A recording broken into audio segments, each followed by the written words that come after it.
Hello everyone, I'm Colin Graham. I'm the animation director on Watch Dogs, and today I'm excited to present to you a vertical slice of the Watch Dogs free roaming experience. So actually, this is not a mission. Everything we're going to showcase today is completely systemic, and we're free to do as we please. We start off in the wards, the low-income district of our interpretation of Chicago. When creating the world of Watch Dogs, we wanted to stay true to the city and give a unique flavor to each and every neighborhood, not only in terms of the architecture, but also in terms of the people that you'll encounter and what is happening in their day-to-day lives. In the wards, you'll see working-class citizens, rusty cars, gang members, abandoned houses, and low-grade pawn shops. It's really not the kind of place that you're going to want to be alone after dark. Nowadays, modern cities are increasingly managed by software, controlling traffic lights, electricity grids, and surveillance systems. In our version of Chicago, this management software is called CTOS, or the Central Operating System. The CTOS controls everything in the city, and it was created by the Bloom Corporation. Since the CTOS has been installed in Chicago, people get to work faster, the crime rate has dropped, and the communication networks are now more accessible and stable than they ever were before. It goes without saying that if everything is connected, somebody able to take over this system would be extremely powerful. At this point in the game, we don't have control over this district's CTOS system. The icons that you see over people's head mean that we cannot hack into their mobile devices at the moment. We need to find the CTOS control center, install a backdoor virus into the system to take control over all of the infrastructure in this district. There it is, the CTOS control center.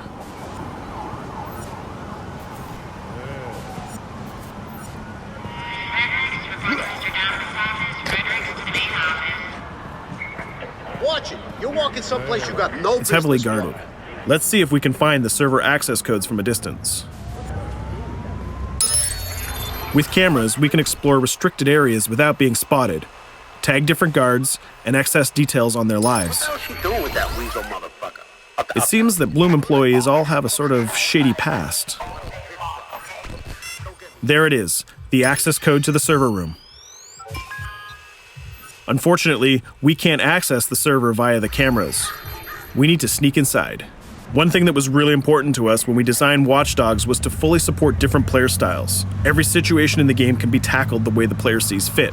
In this situation, we can go all out guns blazing, completely stealth without the guards ever seeing us, or we can hack from a distance without ever setting foot inside the restricted area. Let's hack this forklift. Aiden can use the environment to distract and lure guards. Pretty much anything you hack has multiple functions. So, for example, you could use this forklift to access the roof, or you could use it to create cover.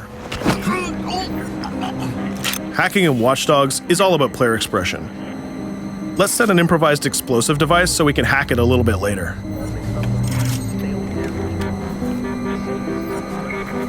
You'll also notice Aiden's low-profile stance. This indicates when the guards are unaware of our presence. We'll try to reach the upper level of the building to see if we can gain a vantage point over our opponents.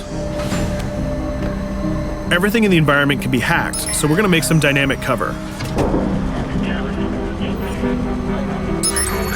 That's how you spend a day off. Some quality meat. We'll use this forklift to lure the guard towards our IED that we set earlier. Let's see how this plan unfolds. You're working them on.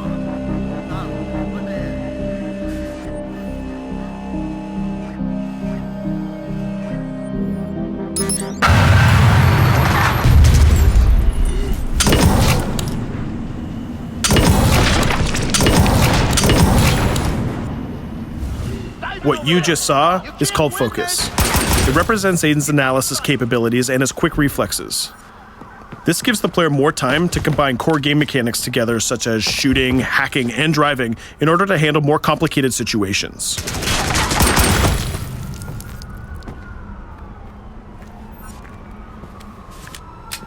Now we can access that control room.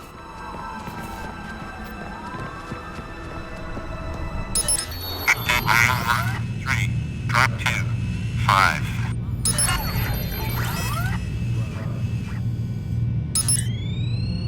Now we'll be able to hack all of the devices connected to the CTOS within the districts. Thousands of cameras, traffic lights, the electricity grid, and most importantly, all of the citizen information profiles. We can also benefit from the Chicago Police Department crime prediction system, which uses facial and pattern recognition to spot potential criminals or potential victims. Since this is a pretty rough neighborhood, I'm pretty sure we're going to stumble on some suspected criminal activity pretty soon. And there it is. The system just pushed an alert of a potential crime. We can see the system trying to triangulate the location on our minimap. Take note, this isn't a mission. This can happen anywhere at any time. We've just spotted a potential victim. It's always up to the player if he wants to investigate or not, to take action or not. So let's see how this turns out. Yeah, you're right. Could I just...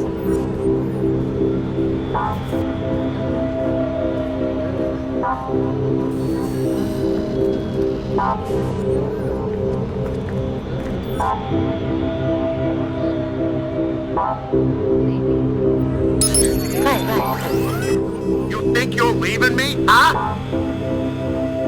Jesus, I told you to stay away from me! You belong to me now, get it? You better leave or I'll call the cops! I'll fucking kill you, goddammit! Get off! Yo, that was close. Good thing that we intervened. We managed to prevent the crime, but we triggered a chase. From here, the criminal's behavior is unpredictable. He can try to get away, shoot back at us, surrender, or call for backup.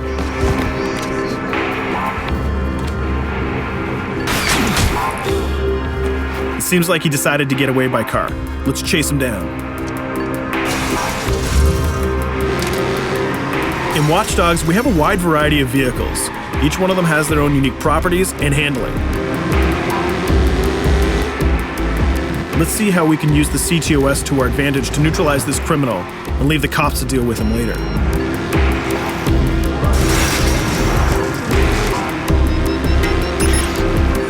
The chase stops right here. Using the blockers usually reserved for the cops during interventions, we managed to stop this criminal without killing him. This gives us a reputation bonus. This system is at the core of the Watch Dogs experience. Depending on how we handle different situations in the game, the media and the citizens will have a different perception of our hero, whether he is a true vigilante or a reckless criminal. This will have repercussions throughout the game. Now, let's head for the Loop, the historical district of Chicago, where you're going to find the most iconic buildings in the city.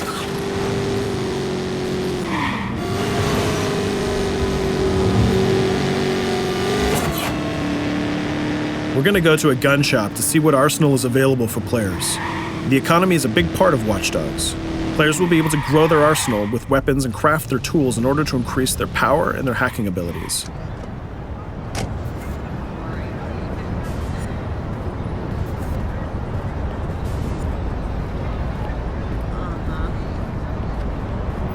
No, it's okay.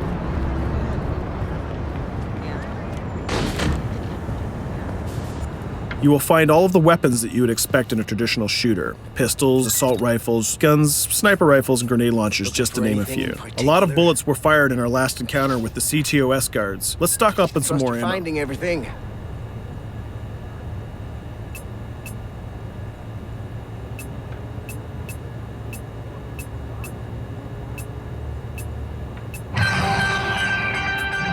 As we mentioned earlier, the media keep track of your actions and the citizens are going to react according to the perception that they have of you. Here, the media is reporting a crime in which you are the #1 suspect. The gun shop owner recognized you and decided to trigger a silent alarm to notify the police. Copy that. Possible wanted suspect presumed armed and dangerous. Police are now trying to locate the source of the threat using the surveillance system in the city, represented by the yellow circles on the minimap. Come in, PH3.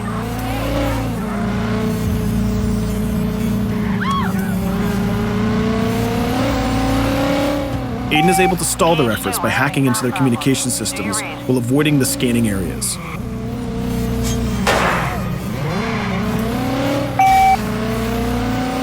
PH units, do you copy? Repeat, squad to all PH units. Once they've lost our trail, we can go back to our activities.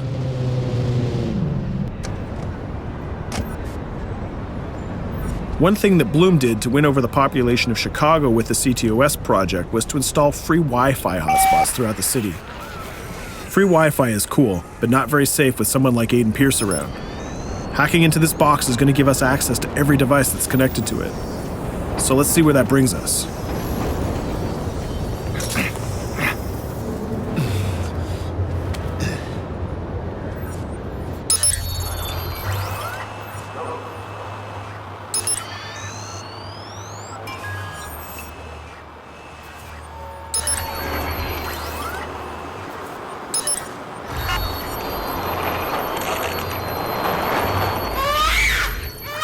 We just hacked into the webcam of a laptop. It seems that we're in the apartment of a mother and we can hear her baby crying in the background.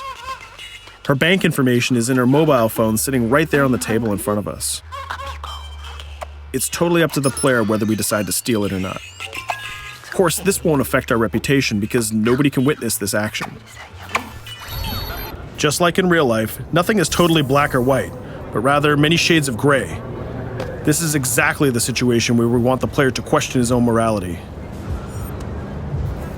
Let's go withdraw that money. If you think that you're alone, think again. Aiden is not the only hacker in town. Someone's trying to install a backdoor virus on Aiden's phone in order to steal a portion of the information that he's gathered through the game so far. First, we're gonna have to reach the area where the signal is coming from.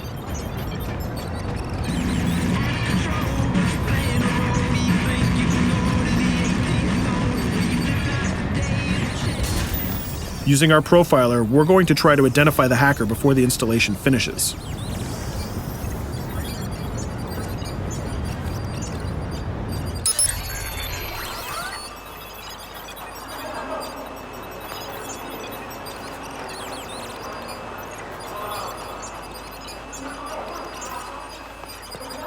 There he is.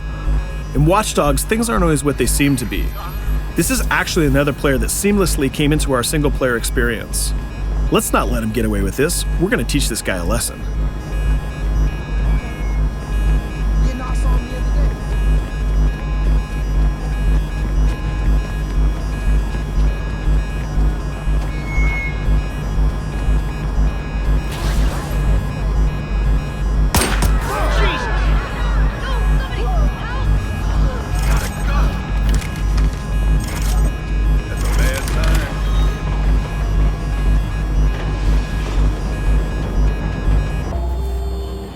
We stopped the hack, but the hacker managed to get away. I don't know about you, but we can't let this pass by. We need to retaliate. Using the grid, let's see if we can find that second player. There he is. Let's enter his game seamlessly.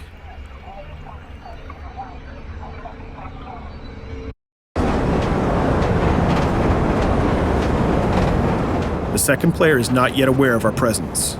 If we act carefully, he might think that we're one of the many NPCs in the city.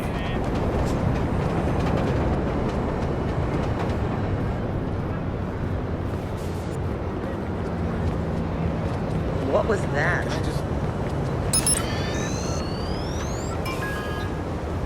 So let's find a place to hide and start hacking. What's going on?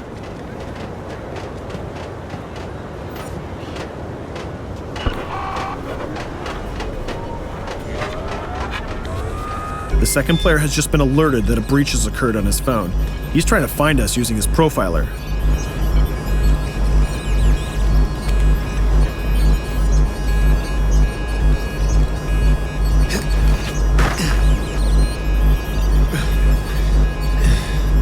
He's dangerously close. Let's hide in the car. We're spotted. Let's get out of there.